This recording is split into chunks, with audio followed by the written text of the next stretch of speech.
Halo, assalamualaikum. Harat kanikatin tikora kon duftere adatti jite difama singafanna. Asaqenya ga baka jamarra ofna. Amaga warri kurdi khun heddu kasi qabso qabaturan. Dureen isaanii kana biyya warra kurdi sarratanyooch paartii khaju paartii hojjettoota khaju khun Usman Ochala janiin jechuudha. Obboleessi isaatis gartee akka obboleessatti otoo hin paartii tokkummaa warra Turkii sana ajajaa waraanaatti jira.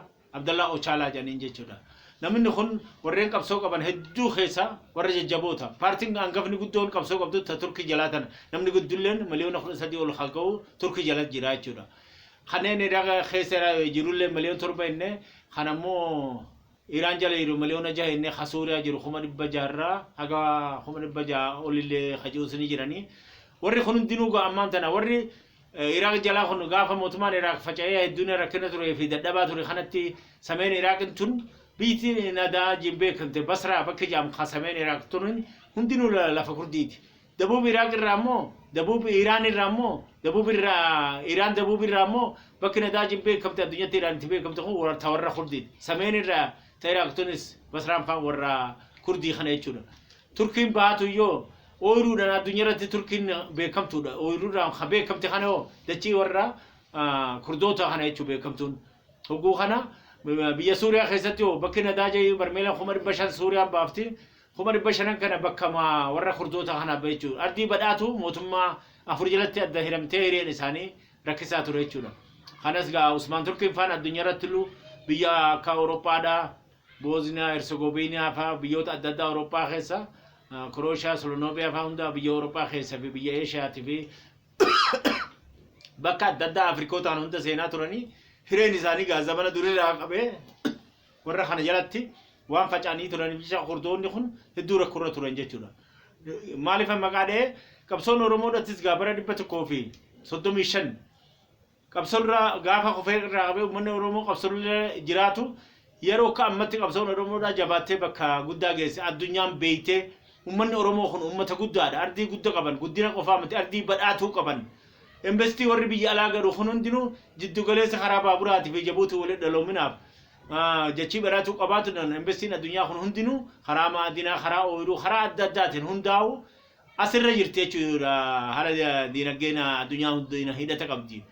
Waan kana ta'eef jecha gabaa guddoo itti gurguruufis irraa bituufis ummata Oromoo kana ummata guddaa waan ta'eef jecha sabaa fi sablammoota Itoophiyaatiif handhuura waan ta'eef jecha beekamtiin har'a Oromoon addunyaarratti ummata hedduu ardii guddoo badhaatu investii addunyaa kanaaf jiddu galeessa taate kana addunyaan beeku jechuun mirgi Oromoodhaa beekamu jechuudha. Ha siyaasaadhaa, ha diinagdee, ha bulchiinsaa, kan jireenya hawaasa barnoota fayyaa hundinni ha Oromoo beekamuudha jechuudha. Kana yoon beekamuyyoo mirga keenya fuulduraaf qabsoonuuf wanni irraa nu hambisin jiru qabsoo nu barbaachisa arras qabsoo nu barbaachisa malee waan kana ta'eef jecha waan Oromoon nagaan argatiin investiin addunyaa tunis kana sabaa fi sablammoota wajjin dalii jechuu miti kan jiddu galeessaa kun yoo milkiin argatiin alaabee ala seenuu waan hin dandeenyeef uummanni addunyaa hundi dantaa ofiitiif jecha Awurooppaa isaa fudhannu Ameerikaa fi biyyoota Awurooppaa Jarmal Faransaayii fa'aa fudhan Raashiyaas Chaayinas biyyi kun hundinuu addunyaa irratti Oromiyaan tun handhuura Itoophiyaati. Itoophiyaan Oromiyaa yoon jiraanne akkan jirre ni beeka jechuudha. Maal jechuu kiyya Tigraay waan hin ta'in uummanni Oromoo kun kililiyoota jiru kana hundaa wajjin ollummaa qabaa jechuudha. Waan kana ta'eef jecha uummanni kun ardii badhaatuu qofa osoo hin ta'in uummanni Oromoo gaarii jedhan. Dhugaa uummanni Oromoo gaarii. Oromiyaan waan gaarii ta'uuf Oromiyaan gaaromina isiidha Oromoodhaa kan dhugoomsitu Oromiyaadha. Maal jechuudha? Qabeenya isiin kennituuf kanaat uummanni Oromoodhaa kan qabe gargaaree kan namaa wajji jiraachuu danda'u Oromiyaan badhaatu waan taateef uummanni Oromolleen arjaa'inna waan isirra argatu arjooma jechuudha. Isaanirraa waan ta'eef jecha uummanni Oromoodhaa arras abdii muratuu hin qabu. Wanni abdiin umarchiisin jiru addummaan hanga feete dhuftus qabsoon teenya itti fuftii milkiin ta dhugaate jechuudha. Gar tokko bakka dhaqamu hin jiru jechuudha. Warreen amma naftanyaadhaa olola adda addaa oofan. Sabaabii maftii jan Itoophiyaa keessatti sabaabii maftiin Itoophiyaa keessa naftanyoota sabaabii maftiidha malee uummata Oromootiif sablammootaaf sabaabii maftii eegaan jiran jechuudha. Maal jechuu kiyya uummanni Oromoodhaa dhibbaan kumaatamaan hidhamee dhibbaan hogudhu mukana namoota tokko kan bakka lolli ta'etti gaa namni du'uu fi madaa'uu wama jiru namoota qulqulluu ajjeesan akkana janiitu olola namoota amaaraa biyya keessa jiru tokko keessaa fudhanii haasan malee kan oromoo kajilmaan hidhamee du'aa jiru kana tokkollee dubbatan jechuun kun arra qofaa miti durillee akkasumatti isaan san jechuun sabaabii maftiin amaaraa naftanyaadhaa ton biyya keessatti amma Daani'eel Baqqalaa faan kana haasanilleen irdina sabaabii maftii jechuun amaarri yoo tuqame bicha sabaabii maftiin kabaddu isaan iyyan jechuudha raadiyoo isaanii kan diinaa akka diinatti nurratti olola kijibaa oofan kanas sabaabii maftii nama walitti dira kan ofiitiin ijaan keenya irratti dhiibbaa godhan jechuudha kanaaf jecha nuti oromoon wal malee hin qabnu sabaabii sablamoota biraatis qabannee cunqurfama amarallee qabannee qabsoo teenya itti fufuu qabnaa jechuudha warri kun waan nuun rafneef jecha jechuudha waan kana ta'eef jecha gaa ololoota adda addaa kan oofamaa jiru hundaafuu bakka hin kenninu qabsoo teenya itti fufuu qabdi jechuudha waan kana ta'eef jecha ummanni oromoodha arras borus qabsoo isaa jabeessu qaba ala jiru keessa jirus jabeessu qaba tokkummaa oromoodha wanni diigu ardaa borullee hin jirtu haa jabaannu maaliif jecha matuma keenyaaf fedhii ummata oromoo guutuuf qabsaa'uudha qabnaa jechuudha warreen saba biraatis yoo saboota sabaaf lamoota hundumaa wajjin tokkummaa keenya jabeessinee deemuudha qabnaa milkiin teenya sabaa fi sablamootatti wajji malee qophatti hin jirtu warreen kana hundumaahu amma gaa lafoon jayinoota keenya akka Hacaaluu Hundeessaadha kan akka Waaqoo Guutuu Jaarraa Abbaa Gadaa Hayilee Moqiltuudha kanneen adda addaa kan agarii Tulluu Kufaan hundinuu yoo dharatti khagooru taate abbuma fedheewu qabsoo oromoo dabsoo ni waraanti jechuudha diinni isaanis yoo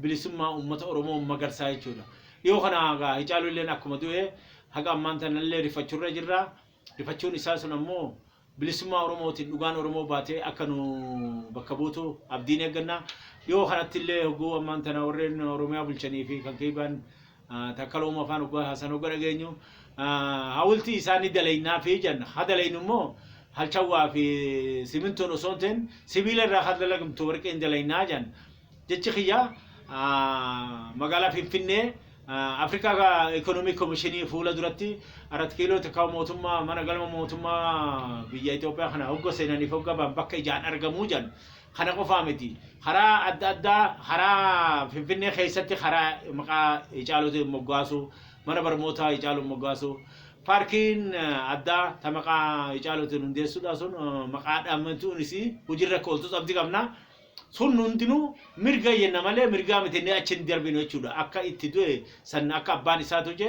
annama Hacaaluu hiyyeje sebe rabbiin ni be rabbi dhiiga saabaasu je sanammoo rabbi abaasu akkasuma dhiifne kana hundaa'u kharaadha mana barnootati hawultii dhaabuudha fi parkiin adda addaa isaa moggaafamuun magaalaa teenya guddoo oromiyaa keessatti biyya teenya irra moggaafamuun waan gaariidha jechuudha jechi kiyya isa jeesanii maa dhaabanii miti nuti biyya teenya waannaa khatamaa waan taateef jecha hundichi keessatti maqaa isaatiin moggaafamuuf fi dhaabamuun milkiidha jennaan hogguu kana jedhu milkii mitennee darbinee tabiraata barbaannu hin jiru jechuudha irrin hin jiru jechuu miti akkaataa du'a isaa akkaataa itti ajjeefame dhiiga isallee rabbi haa baasu halli amma haasamu kunis halli amma hawultii isaatii fi paarkii isaa moggaasan kun magaalaa oromiyaa keessatti tarkaanfii takka fuula dura inni teenya taanillee immoo qabsoon itti fufti ummanni oromoodha wama hundaanuu aara fi loluu fi kanarraa is bilchalaan ammallee kaanee jabaannee alaa fi keessanis qabsoo teenya akka itti fufnu